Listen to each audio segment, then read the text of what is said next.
ಇರ್ಲಾರ್ದಿರ ಇರುವೆ ಬಿಟ್ಕೊಂಡಂಗೆ ಆಯ್ತು. ರಾತ್ರಿ ಪೆಟ್ರೋಲ್ ಹಾಕ್ಸ್ಕೊಂಡ ಬಂಕಿಗೆ ಹೋದ್ರೆ ಈ ಬಂಕಲ್ಲಿ ಯಾವಾಗ ನೋಡಿದ್ರು ಪವರ್ ಪೆಟ್ರೋಲೇ ಇಕ್ಕಿರ್ತಾನೆ. ಹಂಗಂದಿದ್ಕೆ ಅವ ಅಣ್ಣನ ರಿಯಾಕ್ಷನ್ ನೋಡಿರ್ಬೇಕಾಗಿತ್ತು.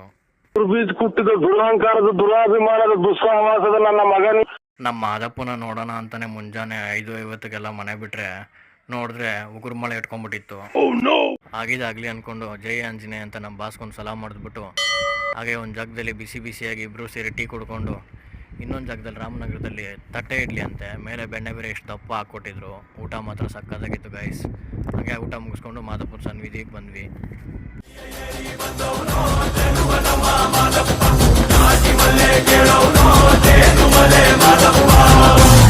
ಸನ್ನಿಧಿಗೆ ಬಂದ ತಕ್ಷಣ ಅದೇನೋ ಗೊತ್ತಿಲ್ಲ ಗುರು, ಫುಲ್ಲು ಪಾಸಿಟಿವ್ ವೈಬ್ಸು. ದರ್ಶನ ಬೇಗ ಮುಗೀತು ಅಂತ ಇನ್ನೇನು ಆಚೆ ಬಂದು ನೋಡಿದ್ರೆ ನಮ್ಗೆ ಇವಳು ಸಿಕ್ಕಿದ್ಲು. ಇವಳು ಉಮಾ ಮಹೇಶ್ವರಿ ಅಂತೆ.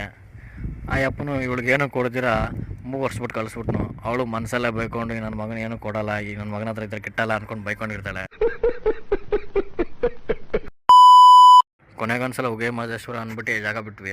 ಹೋಗೋ ಜಾಗದಲ್ಲಿ ನಮ್ಮ ಪೂರ್ವಿಕರು ಸಿಕ್ಕರು ಗುರು. ಅವಳು ಮನಸ್ಸಲ್ಲಿ ಏನು ಕೋಪ ಹೋಯ್ತು. ವ್ಯವಸ್ಥೆ ನನ್ನ ಮಗನೇ, ಕಿತ್ತೋದ್ ನನ್ನ ಮಗನೇ, ಬೋಳಿ ನನ್ನ ಮಗನೇ, ಬಡವ ನನ್ನ ಮಗನೇ, ಹಲ್ಕ ನನ್ನ ಮಗನೇ, ನಿನ್ ಕಾಲು ಬಿದ್ದೋಗ, ನಿನ್ ಕೈ ತೇದೋಗ, ನಿನ್ ನಾಲ್ಗೆ ನಿಂತೋಗ, ನಿನ್ ಬಾಯಿ ಗುಳ ಬಿಡ, ನಿನ್ ಮನೆ ಕಾಯೋಗ, ನಿನ್ ನೆಕ್ಕುಟ್ಟೋಗ, ನಿನ್ ಬಾಯಿಗೆ ಬಂದಂಗೆ ಬೈದ್ಬಿಟ್ಲು.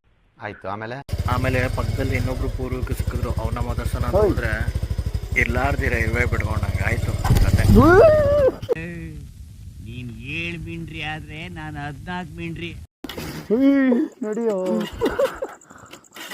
ಇವತ್ತಿಗೆ ಇಷ್ಟೇ ಫ್ರೆಂಡ್ಸ್. ಮತ್ತೆ ಭೇಟಿಯಾಗೋಣ. ನಮಸ್ಕಾರ.